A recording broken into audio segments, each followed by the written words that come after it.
आपको लग रहा है कि बीजेपी की जो सरकार है वो प्रयास कर रही है संविधान बदलने की, तो किन मुद्दों पर लग रहा है? देखिए, सबसे पहले तो उन्होंने आरक्षण खत्म कर दिया है।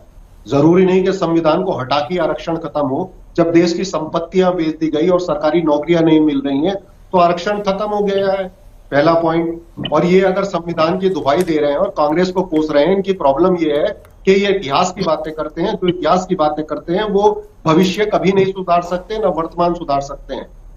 भारतीय संविधान के अनुच्छेद 51A का पहला ही क्लॉज है जिसमें कहा गया है कि आप अपने तिरंगे का सम्मान करें। आरएसएस इनकी सबसे प्रमुख संस्था है, उन्होंने 52 साल तिरंगा नहीं फहराया।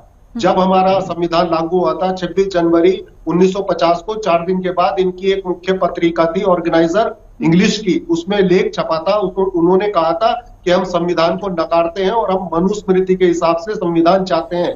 ये संविधान हमें बिल्कुल भी एक्सेप्ट नहीं करेंगे। ये इनके पूर्वजों के बयान है, पूर्वजों के लेख हैं, जो जिसको ये दिखाना ये चाह रहे हैं कि जैसे हम संविधान के प्रति इनका बहुत सद्भाव है। दूसरी बात मैं कहूं, संविधान की धज्जियां कब उड़ी? अभी बुलडोजर लेके बाबा चल रहे थे, सुप्रीम कोर्ट ने कहा कि ये असंवैधानिक है, ये संविधान की धज्जियां उड़ी। इलेक्टोरल बॉन्ड में सुप्रीम कोर्ट ने कहा ये असंवैधानिक है, संविधान की धज्जियां उड़ी। इस तरीके से प्रधानमंत्री ने पीएम केयर फंड बनाया जबकि प्रधानमंत्री रिलीफ फंड ऑलरेडी था।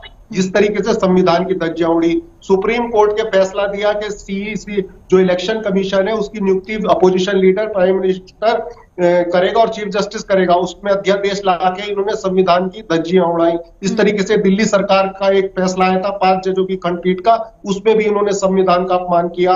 और जिस तरीके से लोकसभा और जिस तरीके से हमारा इलेक्शन कमीशन, जिस तरीके से हमारी संस्थाएं काम कर रही है, उससे पता लग रहा है कि संविधान केवल एक डॉक्यूमेंट रह गया है और उस पे वे उसका पालन नहीं कर रहे हैं, चाहे वो राज्यसभा के चेयरमैन हो चाहे स्पीकर हो लोकसभा के। 13 नोटिस दिए गए चर्चा के लिए कि हम मणिपुर पे चर्चा चाहते हैं, हम बेरोजगारी पे चर्चा चाहते हैं, हम किसानों के मुद्दे पे चर्चा चाहते हैं, हम अडानी के महाघोटाले पे चर्चा चाहते हैं, जिसमें प्रधानमंत्री के परम मित्र पूरी तरीके से फंसे हुए हैं। और दोनों स्पीकर ने, चेयरमैन साहब ने भी, स्पीकर साहब ने भी अपोजिशन का नकार दिया। आज संविधान पर चर्चा हो रही है, बहुत खुशी की बात है, बहुत फक्र की बात है। ये भी विपक्ष ने मजबूर किया सरकार को, इस पे नोटिस दिया कि हमारे 75 साल पूरे हो रहे हैं, इस पे चर्चा की जाए, तब ये चर्चा करा रहे हैं। वरना ये ना इन्हें संविधान से प्रेम है ना देश के लोकतंत्र से प्रेम है। ये केवल सत्ता भोगी है, सत्ता के लोभी हैं।